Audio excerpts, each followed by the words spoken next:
A brief introduction of Dr. Will Tuttle. And actually, he's a very accomplished person, so there's a lot about him. But I will just briefly run through a few things which I find fascinating. He's an author of World Peace Diet. It's published in 16 languages. Okay, it's the #1 Amazon bestseller amongst other books that he has written. He's an educator. He's an inspirational speaker. And Dr. Tuttle obtained his PhD from the University of California in Berkeley. But more interestingly, which I find resonates very well with me, Dr. Tuttle, is that you were a former Zen monk and a Dharma master in the Korean Zen tradition. So we may pose you some questions in relating to veganism and the philosophy relating to the Dharma. He's also an accomplished musician. And interestingly, his wife, Madeline, is a visionary Swiss artist. So, I mean, amongst both of you, you covered everything the world needs to know.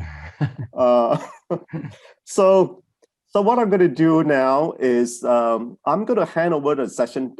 It's almost 7:30 now. I'm going to in the morning here. I'm going to hand over the session to you, and I understand you're going to speak for about 40 to 45 minutes. Yes.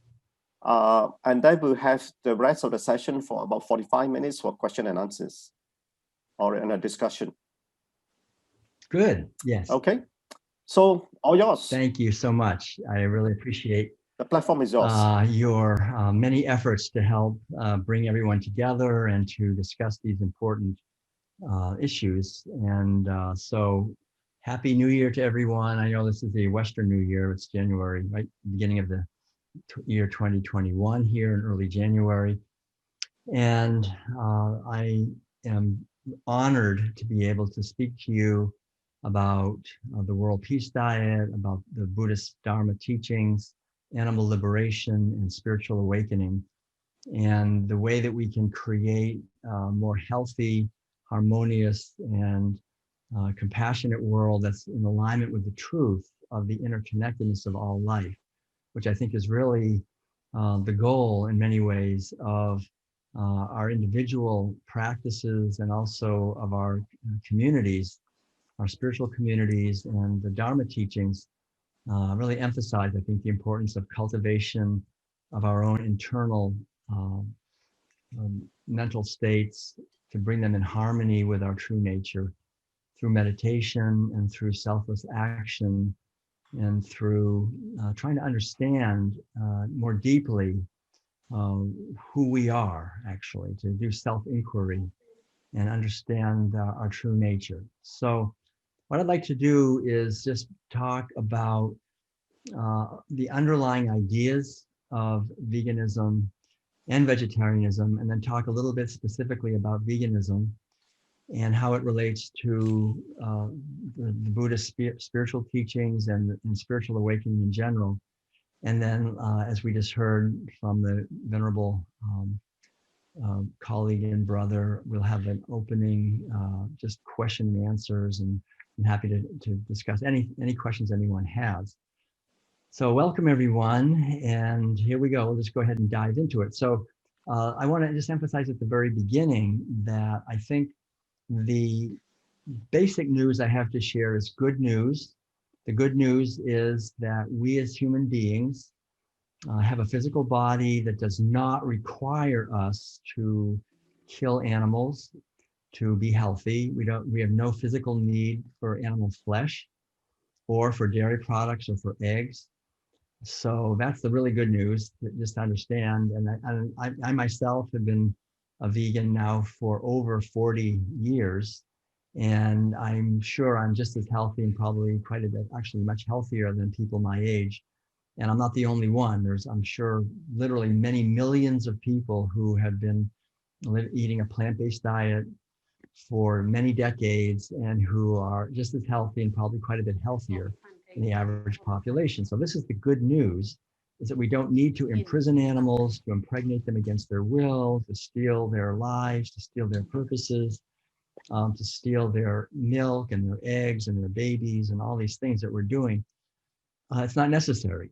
So that's the good news. And so one of the main ideas, of course, in Buddhist teaching and practice is the precepts, the 5 precepts, 10 precepts, and then, you know, beyond that, many more precepts. But the precepts of living, the 5 basic precepts, I just want to say at the beginning, are very important in Buddhist practice: not to kill, not to steal, not to sexually abuse others, and not to lie or deceive, and not to drink alcohol or take drugs or cause others to use liquors or drugs which are harmful to them or which confuse them and weaken the mind of others. So the whole idea, these 5 things, unfortunately, all 5 of these things we are doing to animals, non-human animals, on a massive scale in our society.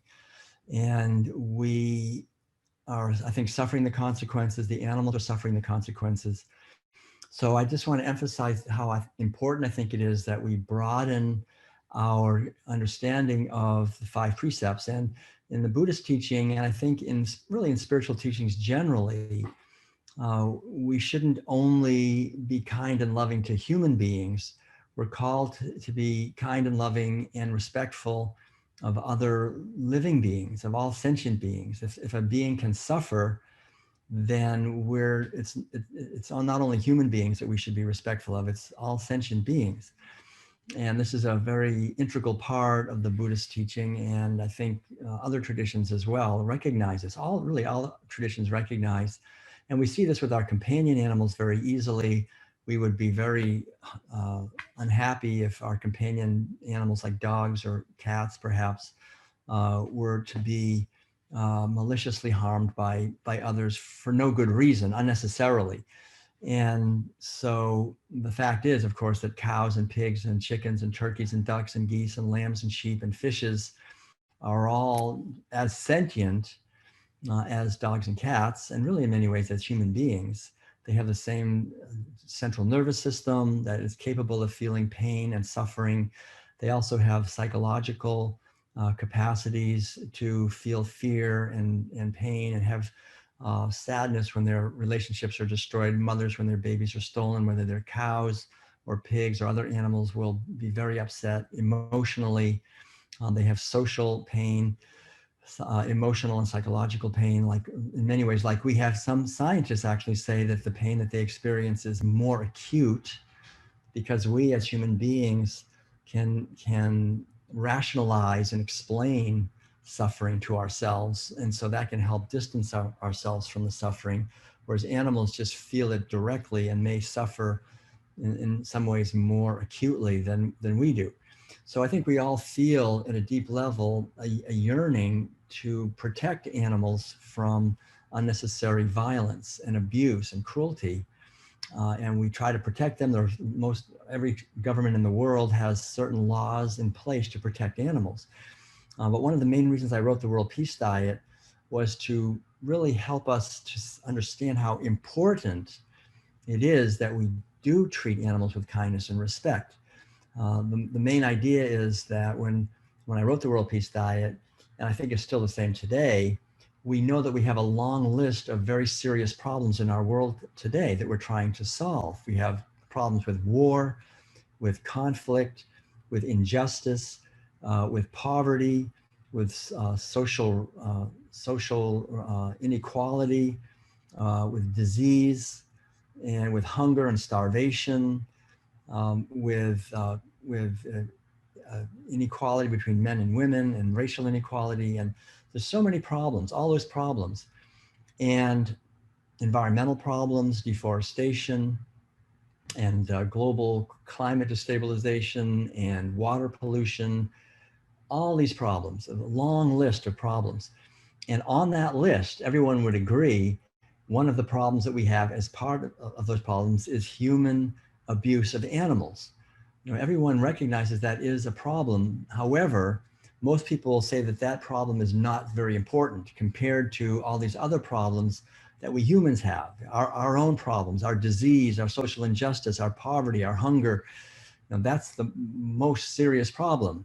And so the whole idea is that we'll take care of those human problems first, and then later, after we get those solved, then we'll care about animals after that. That's kind of farther down on the list. That's not so important. But I really wrote the World Peace Diet, and I'm speaking today to encourage us to take much more seriously the reality and the consequences of animal abuse by humans, that human abuse of animals should be much higher on the list.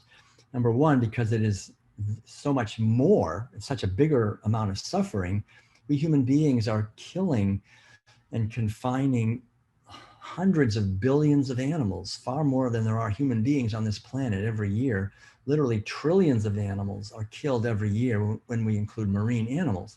So we're talking about a system of killing and hyper confinement and mutilation and abuse of animals that goes far beyond, by orders of many orders of magnitude, what we do to each other in terms of sheer amount of violence and misery that we are actually inflicting and that is being experienced by sentient beings. Animal agriculture and eating these animals, as well as using them in experimentation and vivisection for products, for entertainment. There's so many ways that animals are abused and trafficked and killed and so forth. So that's number one. And number two, which is very important, is the fact that the practice of animal agriculture leads in many ways directly to these other problems.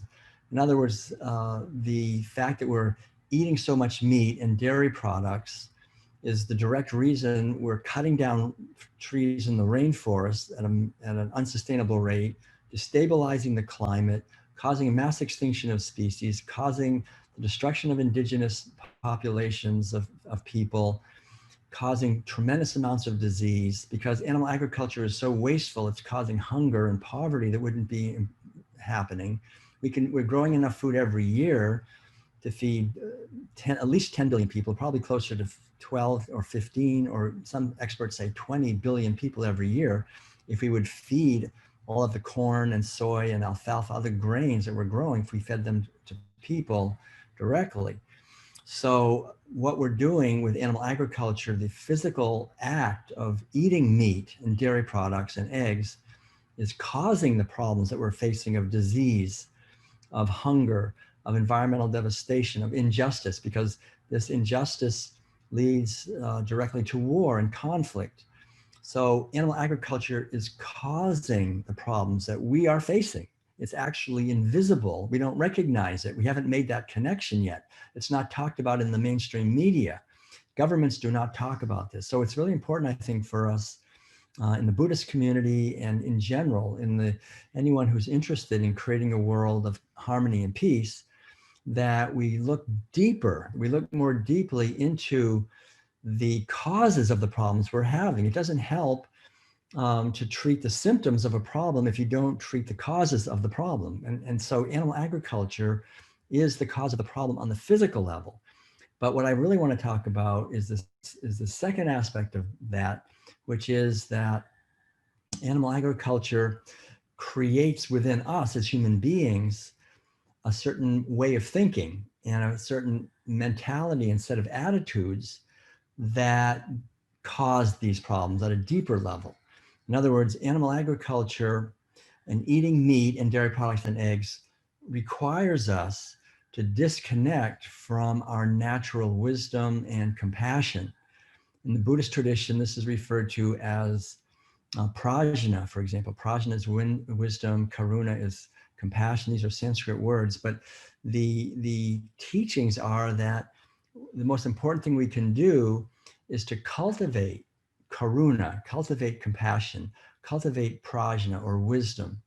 And animal agriculture requires us to reduce and destroy our natural empathy and kindness and caring for others, for animals, for the work. Think of the workers. Think of people who have to kill animals all day. These workers have the highest rates of suicide and drug addiction and alcoholism and spousal abuse and child abuse, worker-related injuries. they're just stabbing animals all day and harming them, and sexually abusing them all day. That's what workers have to do. That they have to impregnate animals. They have to steal the baby pigs or the baby cows or the baby chickens from their mothers, kill the babies, and impregnate the mothers again. I mean, this is terrible work, the most violent, terrible work that any human being can ever do. And we pay people to do that. And so animal agriculture requires us to have a society that brings out the worst in people, in the workers and in us, because then we not only take out our wallets and pay people to do this violence, to cause tremendous suffering to these animals, both acute suffering and chronic suffering, and acute pain and chronic pain, but then, and the workers and the ecosystems are destroyed, and water is polluted, and air is polluted, and climates are destabilized, and rainforests are cut down. And it's the most devastating thing we do to the environment and to future generations is animal agriculture. So it's to our society, to our physical health. So we cause all these problems by voting for it with our dollars and paying for it. But then we eat it. We actually eat that. We bring the energy and the reality of violence and terror and fear and pain and despair and anxiety and misery and sadness, all of those terrible negative emotions that animals are feeling and that people are feeling, the frustration that they feel and the revenge and so forth. And we eat that, right? We're eating that reality of that. And then we want to sit and meditate and create world peace. I mean, it's not going to ever happen. It's never going to work. It's completely against the spiritual teachings of the 5 precepts, of the Noble Eightfold Path. I mean, everything. You cannot be eating animal-based foods, really, I don't think, and be serious about following a path of spiritual awakening and liberation and human liberation, because animal agriculture requires us not only to harm animals, but to create an inner mentality and set of attitudes that promotes harming others for my own benefit. That's the opposite of the bodhisattva ideal. And in the Mahayana Buddhist tradition, as we all know, a bodhisattva is really the ideal that we strive to emulate, where we are willing to help others, and even if it hurts us, we're willing to help them, right? That's the whole idea. Even if I have less, but I want to help make others happy, because we know ultimately this is the only way that we'll be happy, is if we help make others happy. People who want to become happy themselves and don't care about the happiness of others end up never being happy. People who care about others and try to help others to be happy, then we get happy. because we're all interconnected. There's one life living through all expressions of life. It's like my hand, there's all these different fingers, and if each finger says, oh, I'm taller than you are and I'm better than you are, and they fight with each other, that's because they're ignorant. If they have their own separate desires and they're competing with each other, then the whole hand becomes crippled. And we're like that. We're all fingers on a gigantic hand, right? We're all part of a larger being. We are interrelated on such profound ways. Our happiness is interrelated. The more we work on our own inner peace and treat others in our relationships with kindness and respect, because we feel at peace with ourselves, the more we help others to be at peace, the more they can treat others with peace. So peace spreads throughout our society through kindness and actions of love and caring and respect. And animals are just as sentient as we are. So if we build a society based on animal agriculture, where every morning we wake up in the morning and we eat meat, or we eat dairy products, or we eat eggs, right away we're causing suffering. We're eating that suffering. We're sending a message to our body and to our mind that I don't care. I don't care about the suffering of others. I don't care about the suffering of hungry people, of future generations, of workers, of indigenous people, of ecosystems, of wildlife. I only care about myself. I only care because it tastes good, or because that's my habit. That's what my mother told me. That's what my father told me. That's what the ads on TV tell me I should eat. That's what my doctor told me I should eat. it's self-centered motivation. And what the Buddhist teachings are always emphasizing is that liberation for us as human beings comes about through compassion and wisdom. And wisdom is recognizing that there is no fundamentally separate self. And this idea that I am a concrete, fundamentally separate self, separate from other separate selves, that's the basic ignorance which causes me then to want something and not want something, right? We have ignorance, avidya, and then out of avidya, we have craving. I want this, and I want that, and I want that. And then we have all this attachment and wanting and lust for more things and ambition. And then we have the opposite of that, which is I don't want that, and I don't want that. We have hatred, and we have ill will, and we keep them away. We don't like them. They might get in the way. So we're always in the struggle of wanting something and keeping something away. And that's samsara. And that's the samsaric delusion of suffering that never ends. And animal agriculture is the main force. Eating meat and dairy products and eggs is the main force driving samsara. We force the animals into hell. And when we force other beings into hell, we end up in hell. Whatever we sow, so shall we reap. Karma really works. And so if we're going to sow seeds of misery and terror and pain and stealing the purposes and the milk and the eggs and the lives and the flesh of other beings, we're going to lose that ourselves. We lose our own health. We lose our own happiness. But we live in a society where we don't practice that. We practice the opposite of that. We practice these diluted religious traditions that tell us somehow we can be saved, or it doesn't matter what we do to animals. It doesn't matter. And I think when we look deeply into the Buddhist teachings, we see that it does matter. When we look deeply into our own mind and heart, we see that it does matter. We all know in our bones that if we're sowing seeds of carrots and broccoli, we're not going to be reaping corn and millet or something else, right? Whatever we sow, we're going to reap.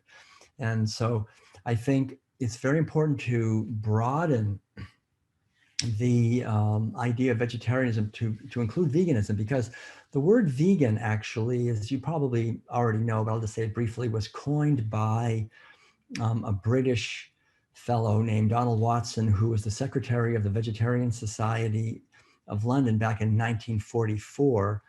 And he and a few friends wanted to create a word that would account for motivation. Because the word vegetarian does not account for motivation. I can be a vegetarian because I don't like meat, or because it's cheaper, or any reason, it doesn't matter.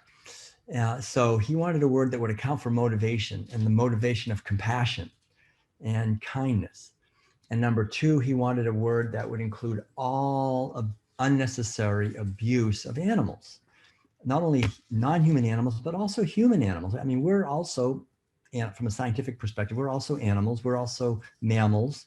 So we should try to live a life of kindness and respect for other people, other human beings, and non-human beings, all sentient beings. So this is actually, veganism is actually an ancient Buddhist idea with a new Western English word, but it's ahimsa. Ahimsa is the ancient Sanskrit word that means non-violence or non-harmfulness. That's all it is, basically. So the definition that Donald Watson wrote down back then was that veganism is a philosophy and a way of life which seeks to exclude or eliminate as far as possible and practicable all forms of exploitation of and cruelty to animals for food, clothing, or any other purpose. So that's basically it. It's very simple. It's just simply doing the best we can to minimize the amount of violence we're causing to other beings, and to do the best we can to live that every day. So a lot of times we can see the violence when we eat the flesh of an animal, right? We know if I'm eating the flesh of a cow or a pig or a fish or a chicken, that's violence because we had to kill the animal to eat that. So it's obvious. When we talk about dairy products and eggs, people say, well, that's not violent. I mean, the cow gives us her milk, the chicken gives us her eggs. So they give milk anyway, they have eggs anyway, so there's no violence. So that's okay. So I think it's very important for us to extend vegetarianism to veganism, because there's tremendous amount of violence actually in dairy products and eggs. And I've done research on this for many decades, and I'll just give a brief overview just to make it clear. But the basic idea is that certainly, as we all know, a cow is a mammal like we are, and a cow will never give milk, just like a woman never gives milk unless she has a baby. So the first thing you have to do on any dairy, organic or not, is you have to have these babies. You have to have babies. So a young cow on a dairy operation she's typically, they're given a variety of different hormones and drugs so that they will be able to become pregnant when they're very, very young, just babies still, right? They'll give them prolactin, progesterone, oxytocin, and other hormones and drugs to push them into an early pregnancy, being able to, and then they're impregnated on what they call a rape rack, which again, it's a form of sexual abuse. The cow, she doesn't have a choice, right? I mean, you have a man who has a gun with sperm in it, and where does he get the sperm? I mean, it's not nice to talk about, but the sperm comes from sexually abusing male cows, right? You have to sexually abuse them to get their sperm, put it into a gun, and then put it in the vagina of the cow, and then pull a trigger, and so this cow gets impregnated. And so it's an act of violence from the very beginning. And then after 9 months, she gives birth to a little baby. It's the same. She has the same length of pregnancy that we human beings have. And after 9 months, she gives birth to a little calf. And it's very well known that cows and calves have a very tight bond emotionally. The cow will do anything for that little calf. And the little calf is completely dependent on the mother cow.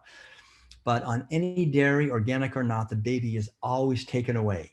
Always, right away, you take the baby away. That causes enormous mental and emotional suffering to the mother and to the baby. The baby is 75% of the time is killed right away. They just kill the baby. And the mother starts giving milk, but there's no baby. So they just take the milk and they sell it. But and then they impregnate her again within a month. So she's pregnant and lactating simultaneously, which no mammal is designed for that. That's devastating to their health. And as soon as she gives birth to another, she's pregnant and lactating at the same time, giving milk and also growing a baby. So she has to eat a huge amount. She has to drink a lot. It's very, very hard on her body. And then she gives birth to another baby. The baby is, again, stolen right away and killed right away. And she's impregnated again and giving milk again and pregnant and lactating. So even though cows would live naturally about 25 years, roughly 20 to 25 years, on any dairy, organic or not, when they reach only 5 years old, they kill them because they're worn out. They can't give milk anymore because they've been pregnant and lactating simultaneously, which no mammal is designed to do. And so they just kill them. And one of the babies, it'll be like, usually at that point, she will have given birth to 4 babies, and then they kill her. One of the 4 babies will become a slave on the dairy. They won't kill, they kill all the males, and they kill half the females, basically. So half the females are killed, half of the females, they'll keep one out of 4, and she'll become a slave on the dairy, and they'll do the same thing to her. So it just goes like that. Every 5 years, it's a rape and kill operation. There's more suffering in cheese than there is in a burger, I would say. I mean, in terms of just suffering of the baby calves, the mothers, and they're very badly treated. Cows are large, powerful animals. They don't like to be milked. They don't like to have their baby stolen. They're resisting. So I won't tell you, but I've seen a lot of undercover video footage of what goes on dairies, whether they're big dairies or small dairies or little family farm dairies. The cows are terribly treated. They're kicked and punched and stabbed and terribly abused routinely. That just goes on. You only find out about it when people work undercover and have a hidden camera and they take videos of what's going on. And people who do this say there's never, ever any operation ever where they don't find terrible cruelty to these animals. So it's always happening. And we should never think that there's some kind of a place where these loving farmers taking care of their cows, because you have to kill them. You have to kill the males. You have to kill the males. You can't, otherwise you have to just feed them. You can't just keep feeding cows. You have to kill them. So there's no such thing as compassionate milk. There's no such thing as compassionate meat. You have to kill the animals. The same thing is true with eggs, actually. It's the same system. I mean, chickens normally, naturally, in the jungles of Southeast Asia would only give a handful of eggs every year. But now through genetic manipulation, they force the hens to give a lot more eggs. And these eggs, of course, are stolen from them. The females are all kept together. There's no males allowed. So it's a very violent system. It doesn't allow females and males to live together. And it's, again, stealing the eggs from the animals and then killing the animals. Typically, most eggs come from battery cages where the female animals, the birds, are confined terribly. They can never spread their wings their entire life.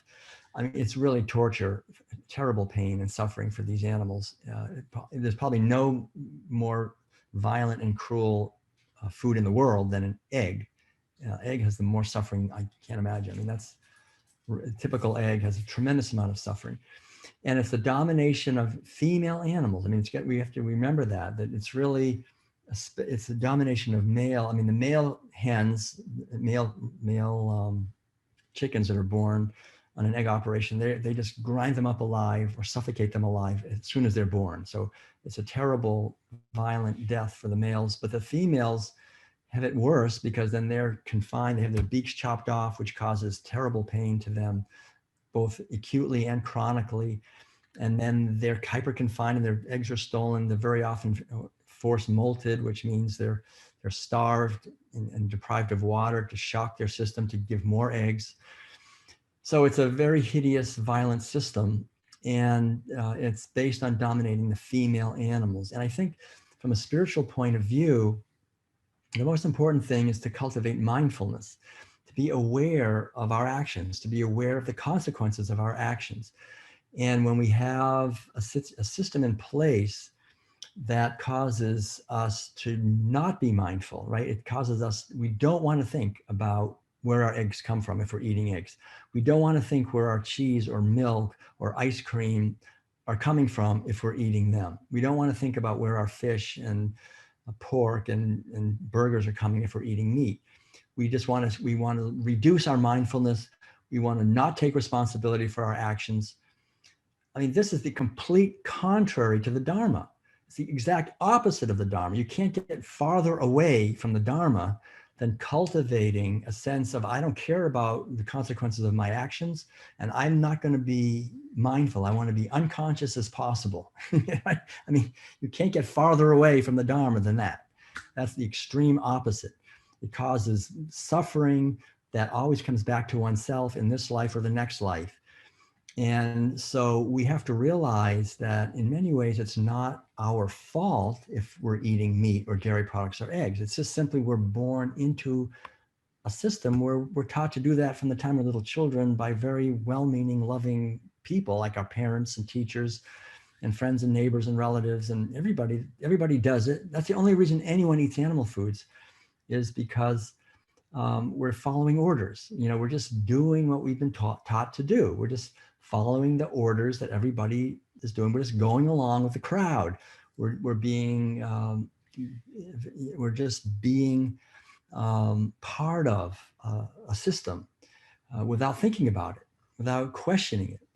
So what veganism is, and I think really what the Buddhist Dharma is, what the Buddha did at the very beginning, 2,500 years ago, when he left the palace, and he said, I'm going to question old age and sickness and death and the possibility of spiritual awakening. He didn't just live a normal life. He said, we have to leave home. Now, leaving home means we question the official narratives in our society, especially those narratives that are toxic, that are harmful, that cause unnecessary suffering to other beings and to ourselves, that cause delusion and ignorance and violence. and create bondage and suffering, that create birth in the lower realms, because animal agriculture and eating meat and dairy products and eggs are all terribly violent and abusive to animals and to ourselves. And that's another point I just want to make briefly here. And I'm going to wrap it up here in a few minutes. And I'll be happy to answer any questions you may have at that point.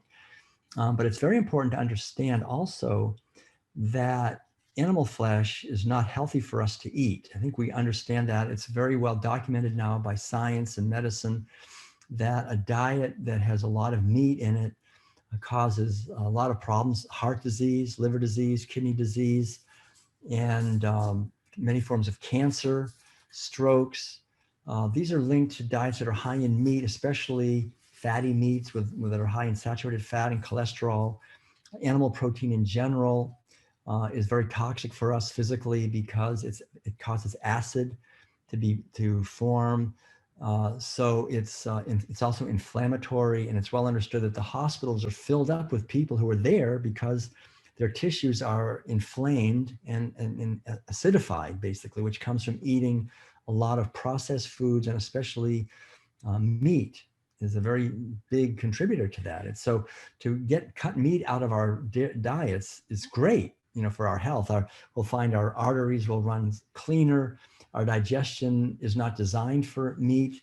We don't have teeth and a jaw and saliva and digestive juices really that are acidic enough to digest meat. So it's much better not to eat meat from the point of view of our health. And that's well understood nowadays.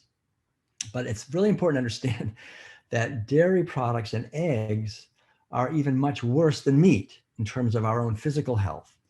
That especially dairy products and eggs, both of these, because dairy products are a food that is designed specifically for a bovine animal, an animal that's going to put on maybe 1,000 pounds, maybe 500 kilograms in 1 year. It's very rich and high in fat, very high in protein. It has a certain type of protein, in fact, called casein, which is the main protein in cow's milk, which we cannot digest. Human beings cannot digest casein. No one, whether the Europeans, Asians, no one can digest casein. In order to digest casein, you need to be a little calf. We need an enzyme called renin, which calves have in their stomachs. We do not have renin. So anytime we're eating dairy products, especially cheese and milk and skim milk, these have a lot of casein. So we're eating a food that causes massive inflammation and acidification and cancer. Breast cancer, prostate cancer, colon cancer are well understood to be caused by dairy consumption, by consumption of casein, because we can't digest casein. It causes autoimmune diseases, all these leaky gut problems, Crohn's disease. There's so many diseases, multiple sclerosis, all linked to dairy. There's one thing that's causing the hospitals to be filled up in pharmaceutical industry, making a lot of money and having lots of disease, which gives a lot of money really to these big pharmaceutical companies. It's dairy products. If we would stop eating dairy products, it's worse than meat in terms of sickness, in terms of violence, in terms of sickness. There's nothing worse than dairy products. We're not cows. So to eat a food designed for another species that's so different from us makes no sense. It's really terrible. And eggs are the highest concentration of cholesterol of any food on the entire planet Earth. So it's been well documented that eating one egg a day gives a cancer risk equal to smoking a pack of cigarettes every day. So eating eggs is eating cancer causing foods, just like dairy. Dairy is also linked with cancer. And both of these foods are terrible. Diabetes, obesity, osteoporosis, these are all linked to dairy and egg consumption because our bodies we have a wisdom. And when we go against the wisdom of our body, we go against the wisdom of our spirituality, we force ourselves to abandon the precepts, to abandon the practice of meditation, of mindfulness. When we can still meditate, we can eat meat and dairy and meditate, but the the foods that we're eating and the mentality that we are cultivating in many ways is the opposite of a meditative mentality, in the sense that we're causing suffering that's unnecessary. There are alternatives to dairy products. Now, I mean, when I became a vegan 40 years ago, there really wasn't any alternative milks or alternative ice cream or alternative cheese. Not that we really need that, but today there is, right? Today there's all kinds of soy milk and rice milk and almond milk and oat milk and coconut milk and hazelnut milk and everything you can think of, and cheese and ice cream and butter and everything made from plants that looks and tastes a lot like dairy products. And the same thing for eggs. There's egg substitutes as well. There's meat substitutes, and there's tofu and tempeh and vegetables and fruits and grains and nuts and seeds. There's plenty of food. There's more variety than we can ever imagine. So it's just simply, so why would we eat animal? Why would we eat dairy products? Why would we eat meat? Why? What's the reason? Why do we do it? We have to really ask ourselves, and why do we do it? Is it because we're just on a habit without thinking? We just eat what we told because we like it. We have a preference. But that's not a reason. I don't go steal somebody's watch from them and say, well, why did you steal his watch? Oh, I liked it. I just took it. I mean, you can't do that. You can't go steal somebody else's milk, steal somebody else's eggs kill their baby and steal it because you like it. I mean, that's not an option. That's like as far away as you can get from any kind of authentic Dharma teaching. So our preference or our habit, or because we're not thinking, we just do what we're told, we just follow orders. We wouldn't just follow orders if they were to harm our family members. We wouldn't just do it. Why do we do it when it's animals? Or because the doctor told us? Well, get a second opinion. Just because the doctor tells me I have to eat dog meat, that doesn't mean I'm going to start killing dogs, or horse meat or cat meat or any other flesh. The whole idea is we are called to take responsibility for our actions. And that's really what freedom is. Freedom is taking responsibility for our own lives. Freedom is taking responsibility for our own health. Freedom is taking responsibility for our own quality of our consciousness. I can't, if I'm unhappy, I can't blame it on other people. I have to take responsibility. And I think this is really the essence of the Buddhist teaching in many ways for our world today. We're always we're taught by the media to blame germs and viruses, or to blame enemies for our problems. And the Buddha was saying, no, we have to work on ourselves. We have to work on our quality of our own consciousness, take responsibility for the quality of our mind, to have a mind that's in the present moment, and that's filled with goodwill and kindness for others, because we understand that we're not separate from others. And when we have that understanding and we live from that understanding, then we create a field of healing. And then when we create communities where we promote these ideas and we discuss these ideas, then we are helping to heal our world. So I just want to thank all of you, because I know that you're part of communities that are communities based on service and kindness, compassion, healing, freedom, taking responsibility for our actions, being a force in the world of caring. And that's the essence, I think, the essence of the Buddhist teaching, is to combine this outer life of kindness and respect and caring and compassion to help others, and an inner life of reflection and contemplation, and then looking deeply and seeing the deeper causes of things, to be willing to question the official stories in our society, and to trust our own inner wisdom, which I think takes a certain amount of practice, of daily meditation, a certain amount of courage to just be able to stand on our own feet, and then to lovingly support each other in the process, without blaming anyone, without criticizing anyone, without shaming anyone, to realize that we're all wounded. We're born into a society where that's what everybody does.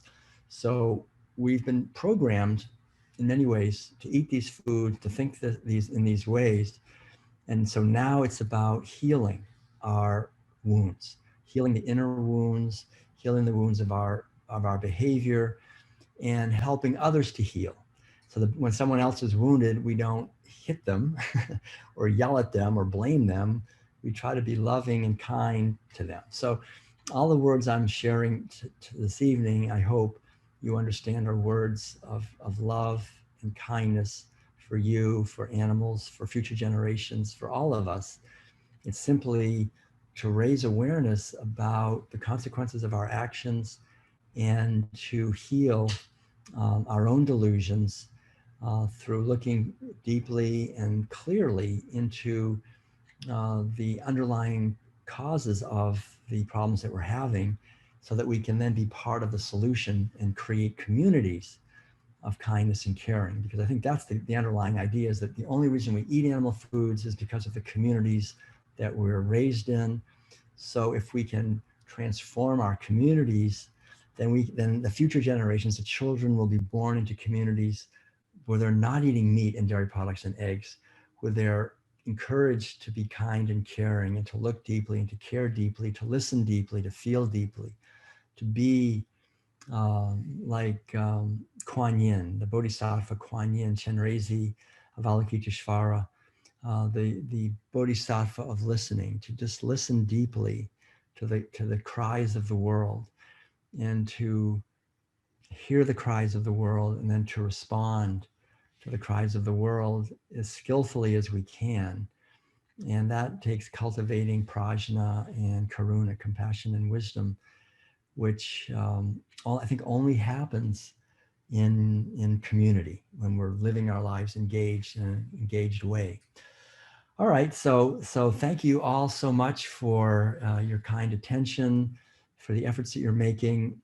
And I think we're at the point now where I'll take a little break here, and I'm happy to answer any questions you may have. Thank you very much. Thank you. Thank you, Dr. Tuttle, for an excellent presentation. We have with us today Parajo, Master De Huang, Master De Yi from the abode in Hualien, and they have some questions they would like to address. So I will pass you on to the abode now. Okay. Okay, Brother Joe. And okay. Oh, yes. Thank you. First of all, I would like to express my appreciation as well as utmost gratitude, because Doctor gave us a very in-depth and also a very self-reflective. I think many of the facts that you mentioned touch deeply into all of our hearts. And what can we do, I think, is the question that everybody in their mind thought about. What can I do? Knowing that all the suffering that we are seeing and witnessing and making possible, we are all part of it. We're all complicit in all of this. What else can we do? And I think that is the burning question in all of ourselves. We need to talk more. We need to preach more. We need to do more. And I think that's what everybody collectively, after hearing Doctor's speech and sharing, I think that is our collective strength. Here with me, here in Taiwan, Hualien, we're already on January 2nd, so we're past the New Year's joy and celebration. We're now very much down to earth, thinking about all the problems ahead. And here with me are the abode masters, the masters of the Jing abode, and they've been sitting here and listening for the entirety of Doctor's talk, and they are vivid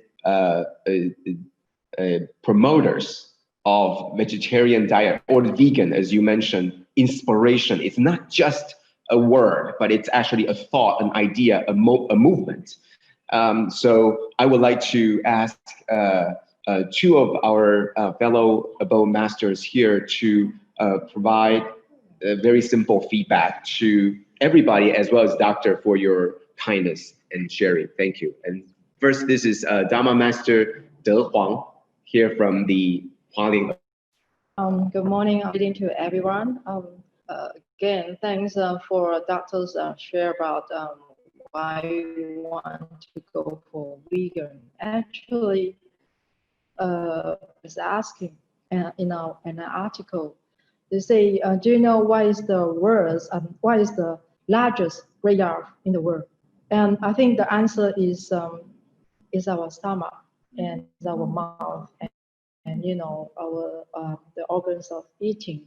So this is the biggest graveyard, you know, in our physical body, especially our stomach. And you know, we add a lot of animal creatures' life into just to you know to make us to feel satisfaction.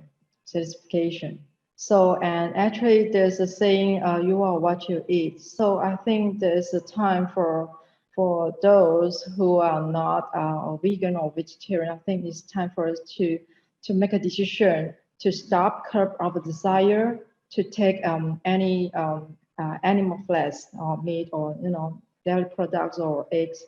This is very you know not necessary for our human of a sentient being you know who's saying that we are the smartest sentient being, that actually we are torture the animal life. So I think the best goal for vegan is to nurture our compassion.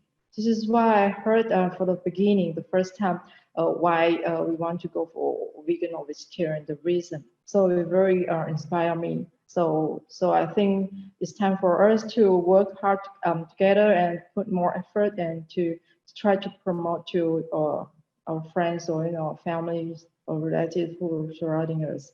So anyway, thanks. I will give the time, pass it over to our master, the E, and I think she also gives some feedback regarding the sharing just now. Thank you. Thank you. Thank you. Dear Master of Abode, Dr. Tuttle, Joe, and our overseas volunteers, greeting. First, I want to thank Dr. Tuttle's sharing. It's been very inspiring. And just as you said, we are part of the system. What we do will impact the whole universe. So being vegetarian is not only good for our health, but also protect our earth. So I hope all of us can invite more people to join our force to promote vegetarianism, so we can be more harmonious to the society. I mean, I really like the whole city group, and it's been very meaningful. So I hope more people can also join us. If I have time, I will also join this online study group more often. And very last, and I wish everyone a very happy New Year. Thank you. So thank you to our masters here, and indeed, thanks to Dr. Tuttle. I think one of the hardest thing really for me, I've just recently switched over to vegan after nearly 15 years of vegetarian, and I think the hardest part is as Dr. mentioned, connecting to our spiritual self. It's not even about knowing. Look at how many people know that smoking cigarettes is bad for you. Look at how many people know that drinking and driving is bad for you. Look at how many people know that doing drug is bad for you, but they still do it. I think knowing is the first step, but how do you awake that prajna, that wisdom in you to see that? So the moment for me to let go of my, like as you mentioned, something that are not replaceable, like ice cream. Okay, so how do I let go of that? Is I realize that's part of the cultivation. You are attached to the taste of it, just like you're attached to the taste of meat. There's no difference in changing from meat eater to vegetarian than to change from vegetarian to vegan, because you're always attached to that taste. And as Dr. Tuttle, you mentioned, it's that spiritual disconnect. How could you do that if you know? But we know, but we just chose not to follow through with what we should do. And I think that's something that we need to let out this information. A lot of people, when they know, they will stop. But there are more people, even after they know, they will not stop. And that's when the spiritual connection will come in. So once again, thanks, Dr. Tuttle. That is it's very inspirational. And now I pass back to Brother Chin to continue with our panelists sharing. Thank you. Thank you. Thank you, Brother Joe. So just to let you know, Dr. Tuttle, we know our Zoom capacity was packed. Then they overflow into the YouTube, and then was Facebook. So altogether, we had about 270 people who logged in to listen to you live from around the world. And I can safely say that based on what you've said, veganism is actually going to be part of our practice. There's a part of practice that resonates very well, letting go of a desire, knowing ourselves, the self in us, mindfulness, loving kindness, and compassion. So perhaps maybe we can start off by having organizing some vegan parties around to get together. So now I'm going to have three members in the panel. There's Dr. Eddie Chan from Malaysia, Sister Pin Ru from Singapore, and Sister Ai Chu from the US. So can I just call on Dr. Eddie Chan for your comments or any questions that you may would like to have? Dr. Will Tuttle. Dr. Eddie Chan. Yeah, I'm very grateful and yes, really thanks and appreciate your review to us about different aspects of veganisms and what is the philosophy of the veganisms. Okay, so that we can know more detail about it. And you also mentioned very many aspects from spiritual, from environmental, and as well for health issue. I have a few questions I would like to ask Dr. Will Tuttle. One thing is regarding the lab-grown or cell culture meat, which they claim is not involved in killing or environmental more friendly. Okay, so there's two questions about it. The first question is about cell culture meat. Okay, they say paint, they still create paint from the animal to take the cell from the animal, and the cell can keep on cloning after that. So even some medicine also come from animal source, just like insulin, etc., on some hormone. What is your view in spiritual side on cell culture meat? There's our first question. Thank you so much, Eddie. And that's a really important question. And I don't want to be overly dogmatic in my answer, but I would say overall that I have serious doubts about the ultimate benefit of using meat or other products like medicines that use animals. I think the old saying is the ends do not justify the means. And we're just moving into this idea for the very first time of lab-grown meat. We don't really have anything yet commercially available, but apparently in Singapore, there'll be some coming out soon, and maybe in other countries it'll be coming soon.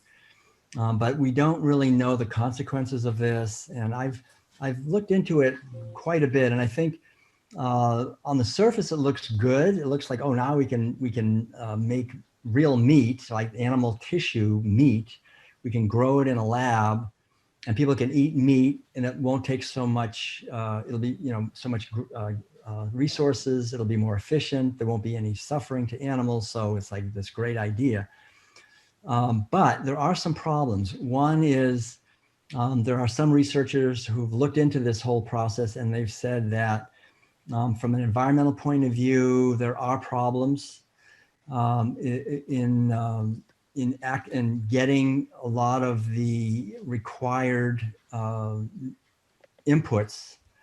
Some of the inputs are not that easy to get, and it's not totally known now also whether you don't need to use quite a bit of animal product like bovine growth serum and other things that come from dairy cows to keep the bio laboratory machinery running. So there's also scientists who have said that the risks from this of any kind of biological contamination in these laboratories could create terrible things, could create diseases that we don't know about, could create products that could be very dangerous to people. So there are many risks to, I think, to lab-grown meat that we haven't really figured out an answer to. And then my other criticism of it is that it's still meat. It still has this idea that we should be eating the flesh of animals, and we don't need to. I mean, you know, we can eat grains. We have tofu, we have tempeh, we have seitan, we have many plant-based foods that are high in density and high in protein. Plus, we have many other wonderful vegan foods already, and we already have like the Beyond Burger, for example, which is just grains and beans. People who are experts cannot tell the difference between real the chicken and this chicken that we have now that's just made from plant-based ingredients. So I think that, you know, maybe it will help, but I personally, I'm not excited about it, because I think it just creates this idea of humans eating meat, eating the flesh of other animals. And we're not designed for that. We don't have the teeth for that. We don't have an urge to just go out and kill animals. And so I'm hoping that we can help people can transition to plant-based ways of eating without the lab-grown meat, through education and through just understanding that there's so many beautiful foods that don't need to have these big laboratories, you know, which are hazardous. They have to be super clean. In these laboratories, you know, you can't go into one of these laboratories that makes lab-grown meat without a whole suit on. You have to wear a whole, like a space suit. You can't get any germs anywhere. It's very artificial and unnatural. And we can just have gardens and fields and grow rice and beans and corn and vegetables and grain, eat that, and we get all the nutrients that we need. We don't need anything else. I mean, you know, it takes a lot of money and investment. It has risks. It has a lot of risks, I think. So that's my basic feeling. And the same thing about medicines. I think we should try to we shouldn't use animals. We shouldn't test on animals. We shouldn't harm animals for medicines. We should have medicines that are more natural, herbal based, and really focus on cultivating a healthy body and mind. Now, here I am. I've been a vegan for 40 years. I've basically spent no money in the medical establishment. I haven't gone into a hospital or I haven't never bought a drug in any drugstore ever in 40 years. And I think if we're living our lives in alignment with our values, if we're eating healthy, if we're having healthy relationships, if we're exercising properly, eating organic is very important. Organic, whole foods, plant-based foods. That's a wonderful foundation for health.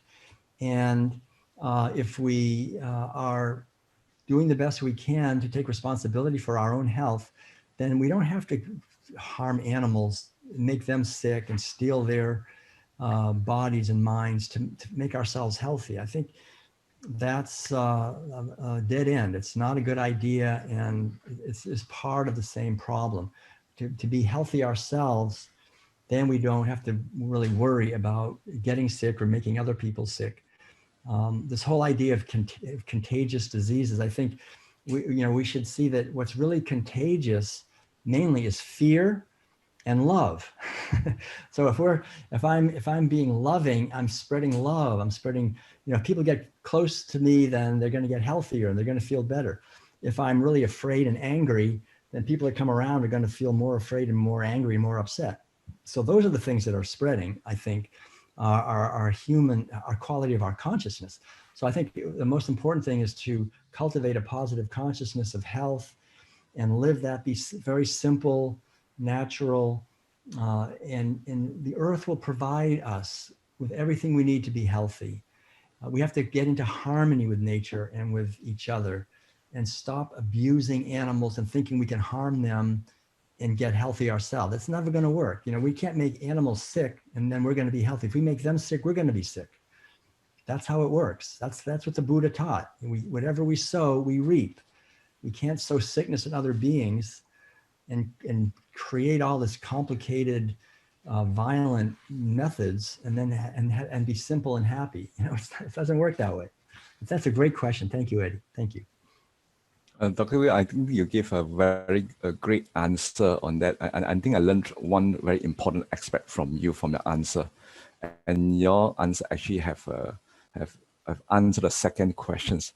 Actually, second questions actually I would like to ask you, because now more and more people are more aware of health and environment. So many people turn into vegetarians or even vegans, okay, because of the health and environment problem, okay, and they're more aware about this. So when talk about cell culture meat, okay, or lab culture meat, they promote in a way that is at least is less environmental impact, okay, and this is more healthier compared to normal animal farming because of a less hormone injection and everything. Maybe you can answer further on this question. What do you advise for those vegetarian people, okay, who turn into vegetarian because of environmental and health, okay, not because of the spiritual side, but you do teach me one thing is that whatever things when we promote a plant-based diet to people, you finally still need to link finally to the spiritual side or to the moral side, because without the spiritual and moral side, okay, people can do all things just for the self-interest, interest. Okay, so these are one good things I learned from your answer. Thank you. Thank you. Yes, I think it's great. You know, if people do more research and they learn that, for example, you can feed between 10 and 12 people eating a plant-based diet on the amount of land it takes to feed one person, the standard sort of Western diet. I mean, it's so wasteful. We have to cut down trees. We have to take huge amounts of water and petroleum to make milk. It takes 1,000 liters of water to make 1 liter of milk, for example. I mean, it takes so much water. It's so wasteful. It pollutes water. It destroys the soil, destroys the jungles, the habitat. We've seen it. I remember going to New Zealand with my wonderful wife, Madeline, many years ago, well, not that long, maybe 4 or 5 years ago.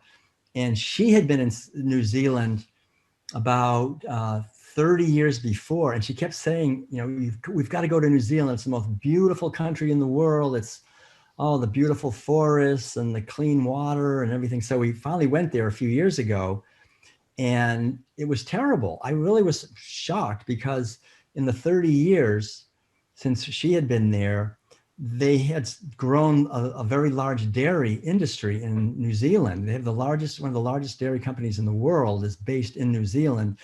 And so when we were there, we drove all over both islands, the North Island and the South Island, especially the North Island. They had these huge areas that were clear cut. They cut down all the forests. They had cows grazing everywhere. The streams were muddy and polluted and full of cow manure. It was just so ugly. It was ugly and polluted, and they were making a lot of money, I guess. And it was funny because I remember when I was in Taiwan and people were eating dairy, and I remember asking the people, I said, well, Taiwan, you don't have any dairy here, do you? And they said, no, we get all our dairy from New Zealand. And then I went to New Zealand like a few weeks later, and I could see the result. I mean, in a sense, there's so much destruction of the environment. So I think if we care about the earth and about nature and about wildlife, that's somewhat of a spiritual and ethical motivation in caring about future generations. But of course, we also care about ourselves because we want to have a beautiful earth. We want to have clean water and we want to have clean air and so forth. So the self-centered motivation of just wanting a better earth for ourselves and a better environment for ourselves, that's good, but we need to have a deeper motivation, I think, for caring about future generations and wildlife and ecosystems and indigenous people, and and starving people, all these others, and the animals themselves, caring about them. And I think that when our motivation grows to this deeper level, then we don't ever have we don't just say, well, I'll just have an ice cream today. It won't, just one little bit won't hurt anything. If I'm only doing it for my health, or if I'm only doing it for the environment, then maybe I'll have an egg and I'll have some milk and I'll have a little piece of meat now and then. It's no big deal. But if I know that if I have a piece of meat or some milk, it's directly causing a cow to be harmed or a pig to be harmed, I'm not going to do it. I mean, it's so much more liberating when the motivation goes to beyond just myself to caring for others. Then there's this, one is at 100% committed, which is actually very liberating, because there's a sense of just being relaxed. It's like, I'm not going to steal from someone. I'm not going to go out and sexually abuse someone because I want to. Maybe now and then I'll sexually abuse someone, or maybe now and then I'll steal from them. I just feel like it. It's like, we know not to do that. It's the same thing with when we see animals as beings, and we see ecosystems as beings. When we see indigenous people and future generations as beings, we're not going to harm them unnecessarily. It just becomes much more clear that we're all interconnected, and that we can live a life that reflects a certain purity and a certain kind of humility. It's like, I'm not any better than someone else. Why should I harm them? We're not superior, really. We're all in this together. And I think that attitude is liberating, not only for us, but for animals and for everyone. And that's why I think it's beautiful to see spiritual teachers, spiritual practitioners exemplifying a life of kindness and compassion. And then people who are maybe not so spiritually oriented, they'll see that there's a better way to live. And that example will inspire them, hopefully, to want to do something in a more positive way. And then if we can make it easier for them, I think that's important, make it more available. If we can somehow have it in all the stores and in all the restaurants and easily available, that makes it easier. But in the beginning, it's difficult, because people have to go out of their way to get the organic and the vegan.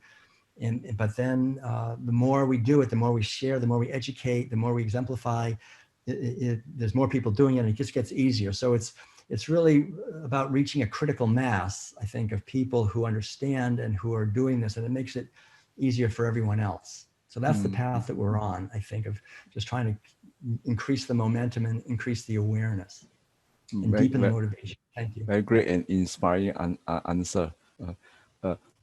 There's one thing's quite controversial in medical community, is that it's related to the research using animal study, and the system of research in healthcare is set up in the way that it start from a lower level of research, okay, successful, then we test on animal before we test on human being, okay.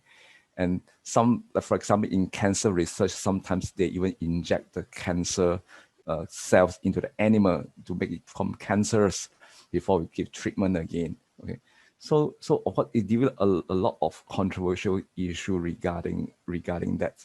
Okay, of course there are people talk about that we human born in this world, we are constantly using the world resources. No choice, we survive in this world. We're constantly using human resources. But if we're using some resources, okay, to benefit for human mankind by sacrifice something else, okay, so that's how they feel it's justifiable. But of course, it's very hard to say a right or wrong answer. But I just would like to, I'm interested to know about your view on that. All right. Thank you. So I personally, I am very opposed to vivisection. I'm opposed to using animals at all for any research of any kind. I think we have no right to use them for research, that it always harms them and it always harms us. In the long run, it harms us. You know, I mean, really, you look at what's happened in the last few hundred years. I mean, we've been testing on animals more than ever, and we have more disease than ever. We have more disease and more people taking drugs, and more heart disease, more cancer, more diabetes, more liver disease. Diseases are worse than they ever have. We have people now with getting more vaccinations than ever and getting more diseases, more autism among children, than more nervous diseases, more psychological illness. You know, this is a big mistake. There's two types of science. You know, science itself, I think, is potentially a noble undertaking of acquiring knowledge through doing both inductive and deductive reasoning and experimentation, and then having communities of researchers check their results with each other. But there's also dark science. And I think most of the science today is dark science in a certain sense. It's science that's used to profit corporations, to get control over nature, to dominate animals, to exploit animals, to dominate people, to exploit people, to track people, to get more profits for industries, to get more minerals, to get more wealth. It's using science to dominate and exploit animals, nature, and ecosystems. And this kind of science, unfortunately, it actually, we think that we're getting more knowledgeable, we're getting actually less knowledgeable.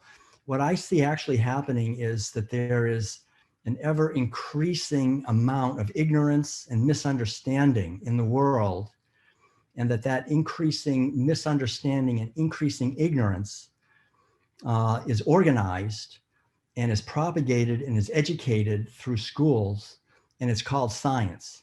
And it's an increase in ignorance and an increase in misunderstanding, and it leads to an increase in violence, an increase in disease, increase in injustice and inequality, increase in a few people dominating everybody else, and using science to do that.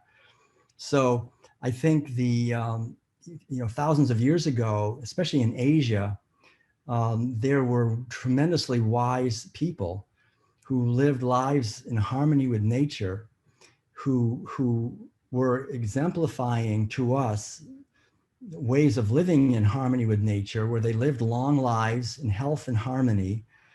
And the science that they had was in harmony with nature, and a lot of it was internal. They were exploring their own consciousness, and they were exploring harmony with water, with air, with herbs, with energy systems. They knew things that we can't even imagine. I think they had much more wisdom in the past in many ways. And our system, especially it's a Western-based science, in many ways is based on violence and on domination of the sacred feminine dimension of life, and is based on dominating and exploiting animals and using animals to get knowledge. And it actually makes us, the more knowledge we get, the more stupid and foolish and ignorant and violent we become, to the point where we're just all sick and using and creating massive weapons that can wipe everybody out and destroy all life on Earth. And that's the result of animal agriculture, because animal agriculture is primarily a Western, from the West. I mean, it's primarily something that was specialized and created in the West.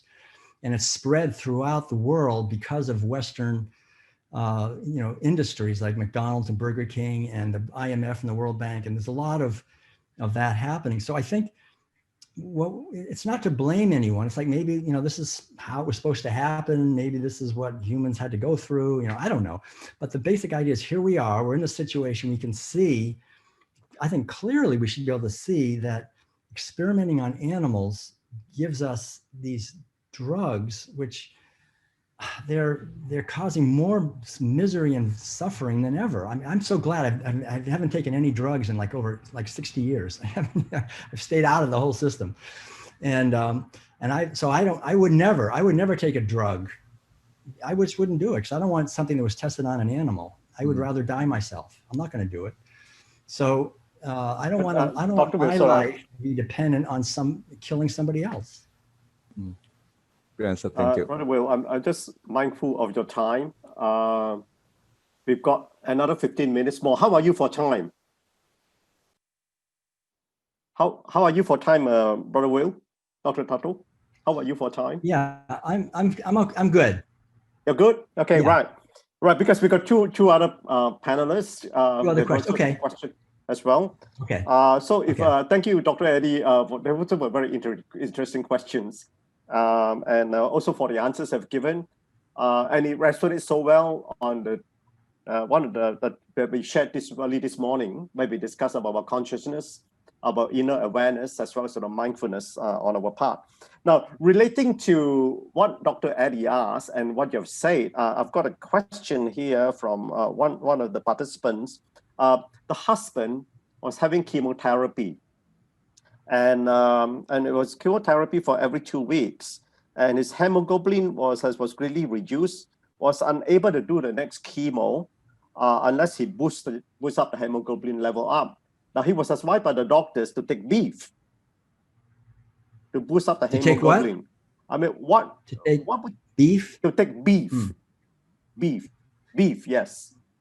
Yeah. Okay. To boost up the hemoglobin. So what?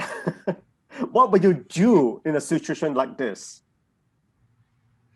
Well, you know what I'm going to say. I mean, I wouldn't do it. I'm not going to, kill a cow so that I get more hemoglobin. I mean, that's what the doctors would say, of course. They'd say, they might say, well, we've got these,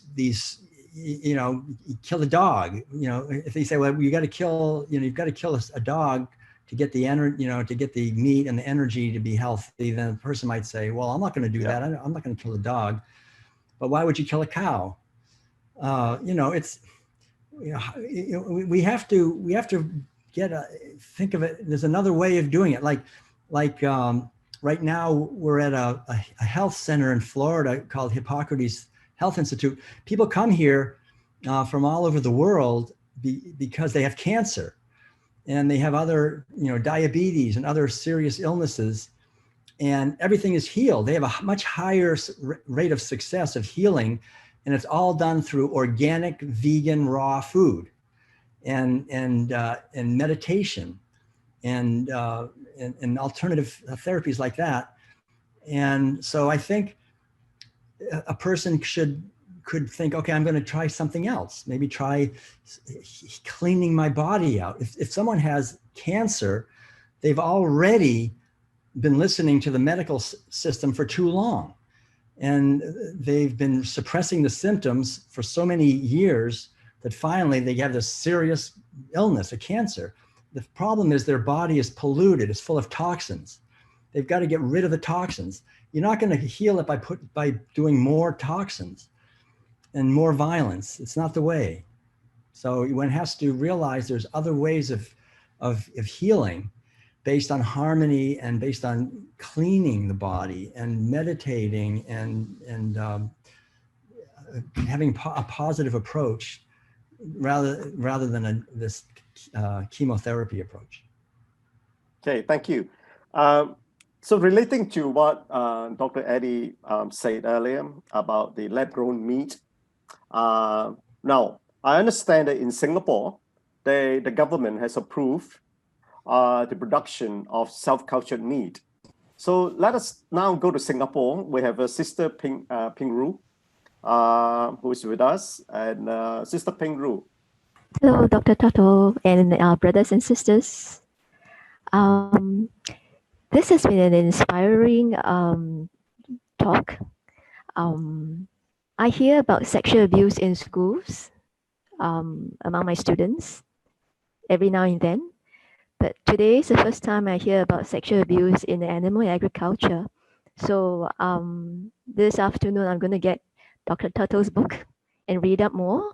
I am so inspired, and I am just wondering what made Dr. Tuttle set up the World Peace Diet website? And the second question is, what keeps you going? Because it's very obvious to everyone that you are so passionate and we are so inspired. Thank you so much. Thank you. Thank you very much. And yeah, so yeah, we created the World Peace Diet website basically just to help create a forum for people to learn more about the work that we're doing. And we've been able, right up until March of last year, to do a lot of traveling. I've traveled to over 50 countries in the world, to all 50 states in the United States many times. We've given over 4,000 lectures promoting veganism. And the website has our tour schedule. There's essays that I write, books that are published, the music that we create, Madeline's art of animals, the trainings that we give, the online trainings, the World Peace Diet training program and the facilitator program. So people go more deeply, and then those people can train other people. So all of that is related, I guess, to your second question, what keeps us going, which is basically just, I think, the same thing that keeps you all going. It's just, we know that we're only on this earth for a few decades. Our lives are very brief on this earth. We just have a few days here, really. It goes by very quickly. So for the short time that we're on this earth, just to do the best we can to be part of the solution to the problems rather than just being part of the problem and making things worse. And so I realized many years ago that the most important thing is inner cultivation of the mind and the heart, that's really the foundation of everything. We can never have a healthy world if the individuals are not healthy. And it doesn't help for me to try to change other people if I myself have not changed. So most of the effort really, in many ways, is self-cultivation, to take time every day to meditate and to study and to contemplate and to connect with nature and to make sure that my relationships with the people in my life, with Madeline and with friends and neighbors and people around me are healthy. And then out of that, from that foundation, then to do what I can in the world to help others, to do education efforts and outreach and communications and conferences and so forth. So, but I think the underlying thing is just the sense of a precious human life, right? This human birth is so rare and so precious.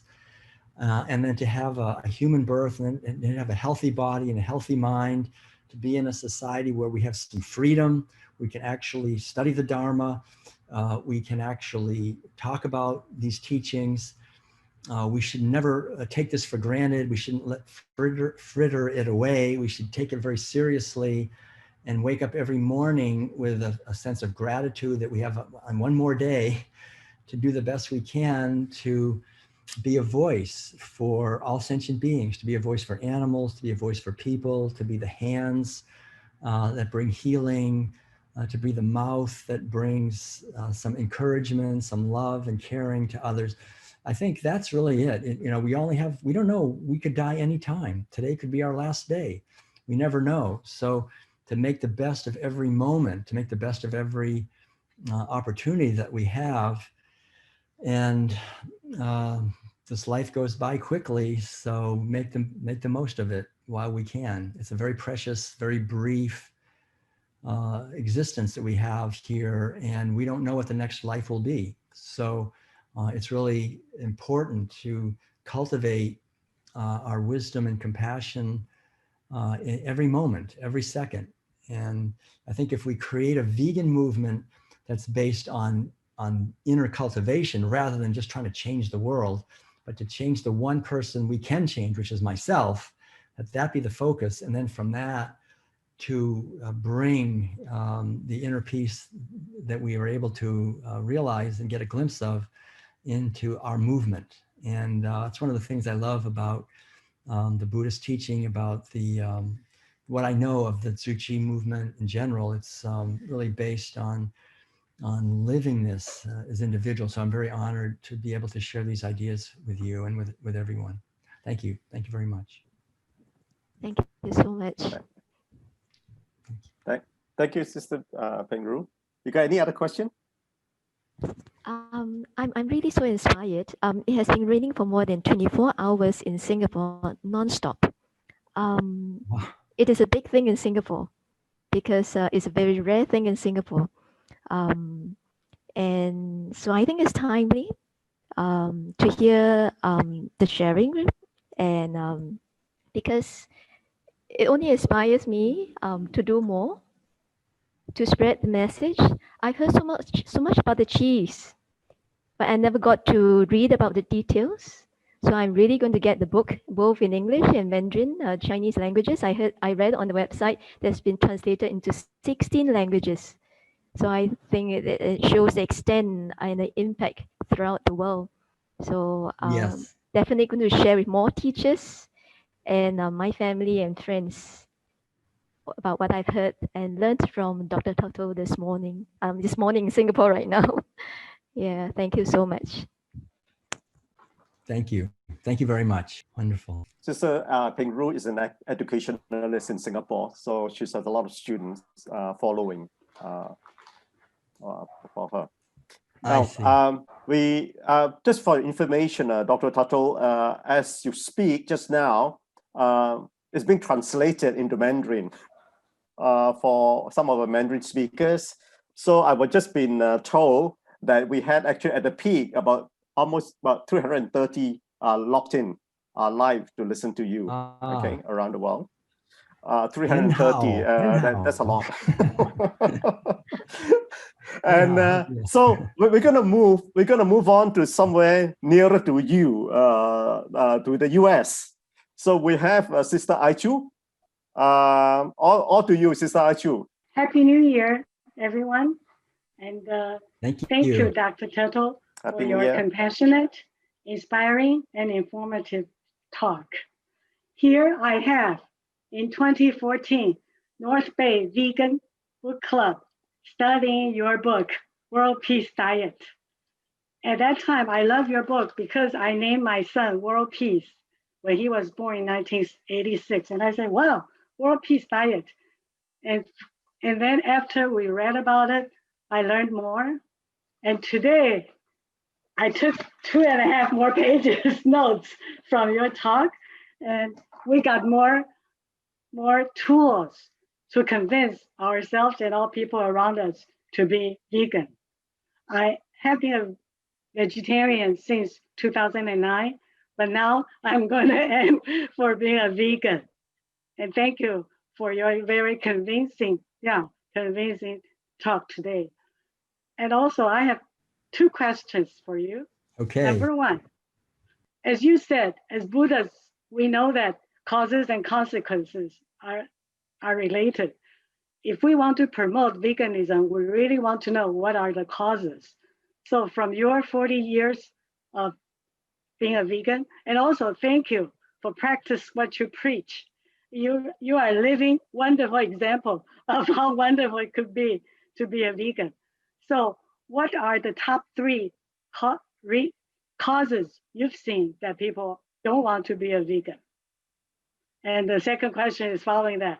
What are the tools? What are the things we could do to counter those, to remove those causes, so we can have a harmonious and peaceful world for everyone?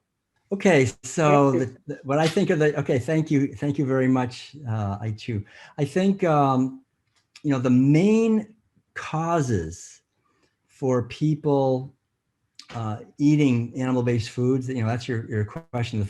Probably the 3 main ones, if I can put it into 3. It's one of them certainly is infant indoctrination. You know, this is the main reason, really. It's infant indoctrination. From the time we're born, we're as little infants. Our mothers and fathers and friends, neighbors, relatives, everybody around us is eating animal foods typically, and so we do too, you know. And it's in from the very beginning. And you go to the grocery store, look at little baby food jars, and you'll see turkey and veal and chicken, cheese very often. So as little kids, we get this food, and our body has to adjust itself to those foods, even though they're not foods that we really would naturally eat. Our body has to adapt. It's like if you gave cigarettes to a little kid as soon as they're born, you know, their body would adapt as best it could, but it would get addicted, right? And so we get addicted really in many ways to meat and dairy because our bodies have to adapt to something that's really not natural for us. We're not little cows. We shouldn't be eating dairy. We shouldn't be eating the animal flesh, especially not the amounts that we're eating. So infant indoctrination is probably the biggest reason. It's just, it's what makes it so hard also, because it's my own mother. My mother gave, you know, she cooked the food and she made it. You know, you're questioning your mother and your father, you know, and everyone, your relatives and family and so forth. And then I think the second main reason is, as we get older, it's the social pressure. You know, social pressure, essentially other people, you know, the people around us. We don't want to be different. We love to fit in. We like to be part of the group. We like to eat what everybody else is eating. And food is the main way that we human beings bond. It's over food. When we have a celebration, we always have a feast. We always eat lots of food. If I show up and say, well, I'm not going to eat your food, you know, it breaks the sense of bondedness. There's a tribalism. You know, we human beings are tribal. We like to be part of a tribe, a group, and food is the main social bonding adhesive that keeps us together is the food. So people are very afraid of not eating the food that other people are eating, that are around them. And so that's another primary reason, is just the social pressure to eat what everybody else is eating, and to conform, you know, to conform and be like everybody else around us. And then the third big reason probably, is our own individual preferences. Like I just love how ice cream tastes, or I love that kind of cheese, or I love bacon, or whatever it is. You know, we just, you know, it's that individual sense of I like this. And also part of that also is the individual sense of my image, right? Like if I'm a man, I have this image of myself eating these foods. These are manly foods, or, you know, whatever it is. Or if I'm a woman, these are foods that are more feminine, but, you know, animal-based foods. I just love maybe some kind of yogurt or whatever it is. You know, it becomes part of our self-image. So there's this self-image and taste, you know, how something tastes. I think those are the three main reasons. It's other people. It's the fact that we're indoctrinated from infancy, and then for the rest of our lives, we're pressured by society. And then we have our own habits and tastes, and our taste really, it's quite changeable. I mean, you know, if we can change our taste pretty easily, but once we get used to something, we usually don't want to change it. We think, well, I like that, and that's the only one I'm going to like. And so I think it's important to realize two things. Number one is these three forces are very powerful. I mean, these are powerful forces. Infant indoctrination is powerful. Social pressure is powerful. Individual habits and tastes they're all powerful. But the good news is they're all based on an illusion. They're all ultimately very weak. As soon as any kind of awakening happens in consciousness, all three of those just evaporate. You know, and it happens all the time. Someone will suddenly make the connection. They'll see, oh my gosh, you mean this cheese caused that kind of suffering to a cow? You know, and suddenly their infant indoctrination just evaporates. Social pressure doesn't matter. Their taste goes out the window, and they just change.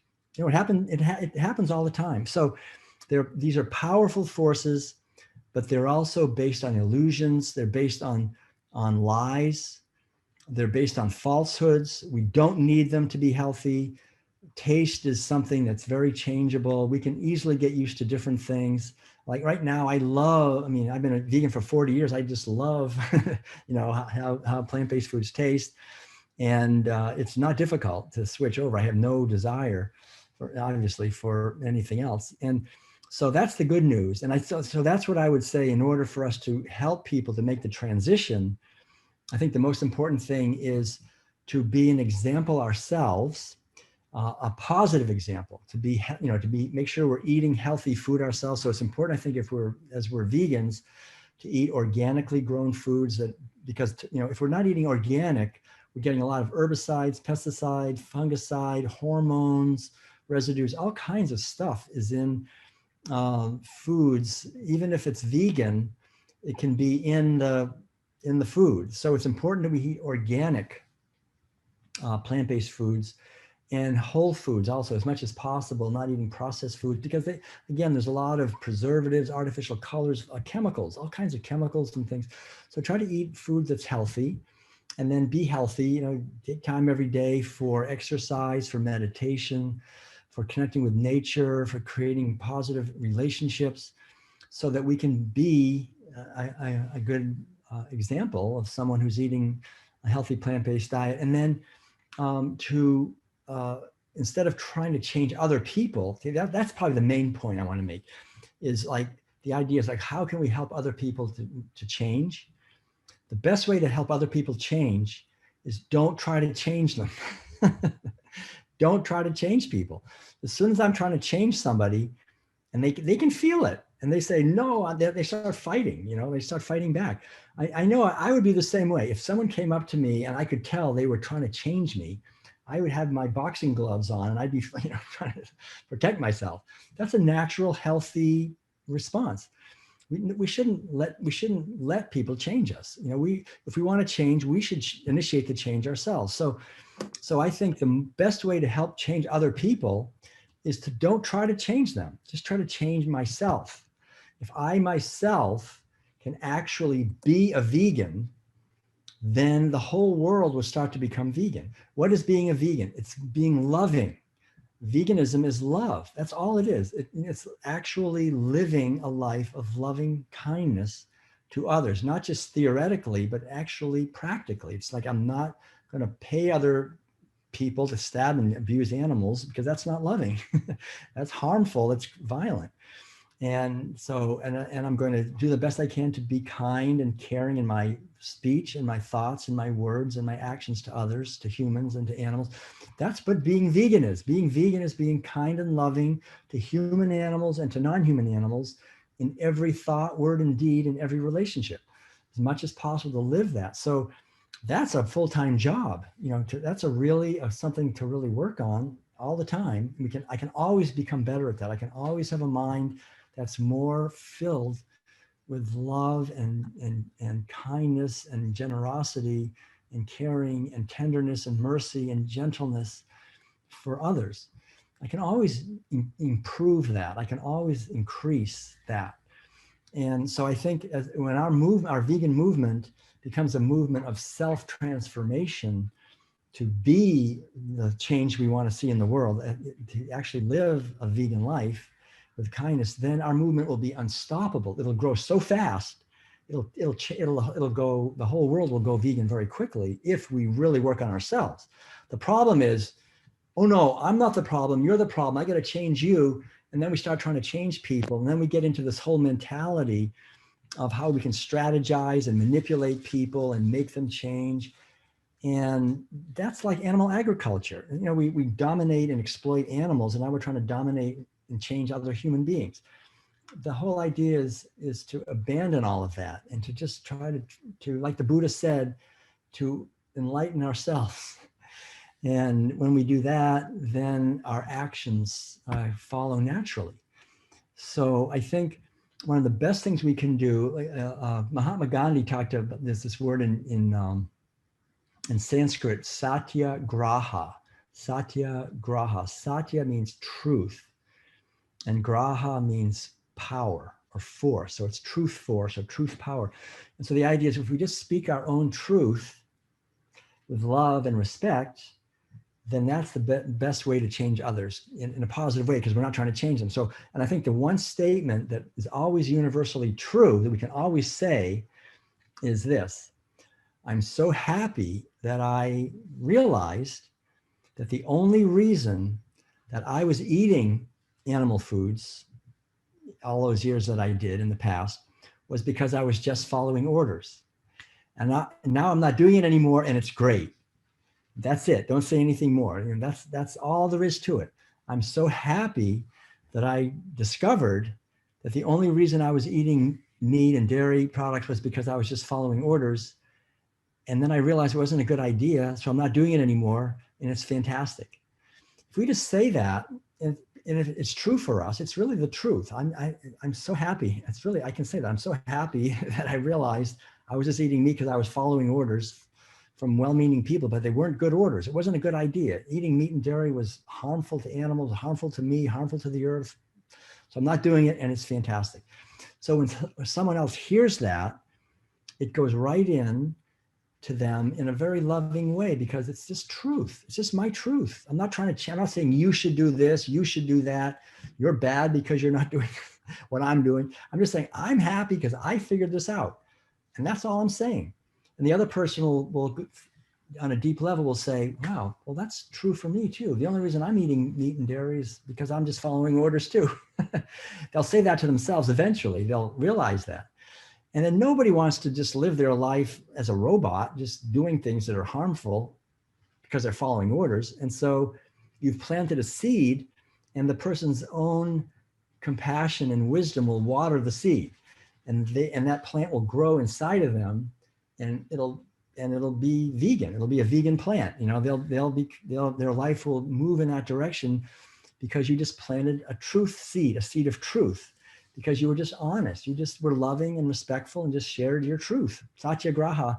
And I think if we as a movement can just share our own truth in a loving way with people and say, look, I've learned how to make this delicious food. It's healthy and it's great. And I just think it's fantastic. And without trying to change people, then they're not fighting back. They're just open to the teaching. And I think that's the future for our movement. And I think it is happening. We are learning, and we are going in that direction. And I think the Buddhist Dharma is one of the greatest ways, because the Buddhist Dharma always encourages us to work on ourselves first. And from that standpoint, we can then help others. So that's a great question. Thank you very much. Thank you. Thank you, Dr. Tuttle. Thank you, Sister Aichu. We have actually exceeded our time. And so is it possible, Dr. Tuttle, that I could just post a question from this question that came from one of the participants, if I could take that as the last question, if that's okay with you. The question was, So the question was, how are there any? What would you advise to summarize it, to promote veganism to the community? Now, I think the mind of people is such that if you indoctrinate veganism, they will fight back. And the question is, how would you go around convincing that obviously they want to change? We can't indoctrinate on them, but the question is, how do we get them to buy in so that they are willingly wanting to do that? Right. So I think, the basic idea, like I just said, is to avoid the temptation of trying to indoctrinate people or to try to change them, but to create a context. The more we can create a context for people to become, to see the benefits of moving to a plant-based way of eating and living, a vegan way of eating and living. So I would say, number one, like I said, satyagraha, speaking our own truth. We can do that through videos, through social media, through giving cooking classes, through conversations, through writing books, to making music, doing art, all kinds of, any kind of communication. That's helpful. I think another thing, we're in this kind of strange thing now with social distancing and wearing masks, and hopefully that's not going to go on forever. But I could see like vegan restaurants, for example, where people can actually taste the food, serving vegan meals. One of the things I love, Su Chi, is giving vegan meals very often to people who have fires or hurricanes or disasters in their area, so they can realize that they're being loved, and they're being loved with plant-based meals. To create festivals. I mean, one of the things that was really booming for more and more up until recently was vegan and vegetarian veg fests and festivals, where people can come and just learn different, about food and so forth. But any kind of way that we can help people to think about these ideas. I think also some people tend to be more oriented towards doing things politically. So I think, introducing legislation to protect animals or to encourage people eating a healthier diet. There's lots of groups that are working in that direction to help, educate people in that way.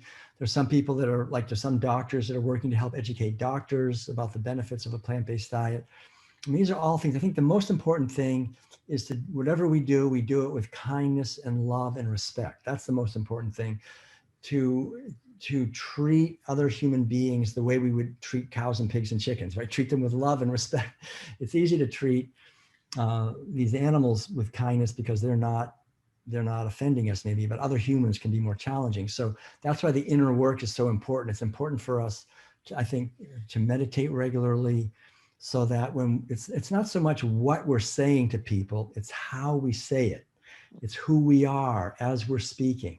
That's what people really hear. They hear that the actual words and concepts and the ideas are much less important. The most important thing is how we are, how our gestures are, just the way we are. If we're smiling, if we're kind and loving, if we're listening, if we're healed. I think as vegans, we have to realize we're healers. We're here to heal the world. We're here to help relieve the wounds of people. And that's through love and through light. You don't create more veganisms by blaming and hating and shaming and criticizing and telling people they're wrong and they're bad. You don't create more light by darkness. You create it by light. So I think more light, more love, more kindness, more caring, and working on ourselves so that we really are that way. That is the way forward, and that each one of us has unique gifts. Like Madeline, my wonderful wife, she's wonderful at painting.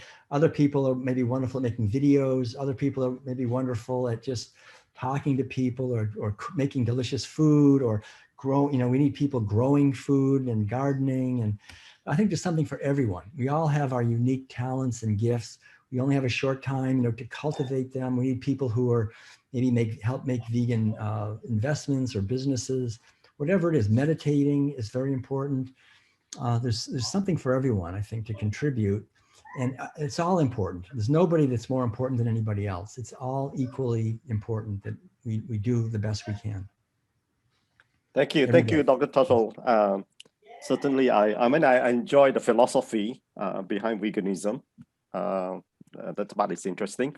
That's all the time we have. Hey, Gaan. Very grateful to everyone for the wonderful support, and definitely Dr. Will, what a super amazing session. Trust that many will transform to vegan after this talk. Okay, thank everyone for, as Brother Chin said, we are very grateful to everyone. All these are our great benefactors. For without them, there is no possibility for today's session. And of course, to all the listeners, because of everyone, each of you, we have this for everyone to listen and be benefited from each too. Let us continue to be the light for everyone, and with great compassion, we walk this path together.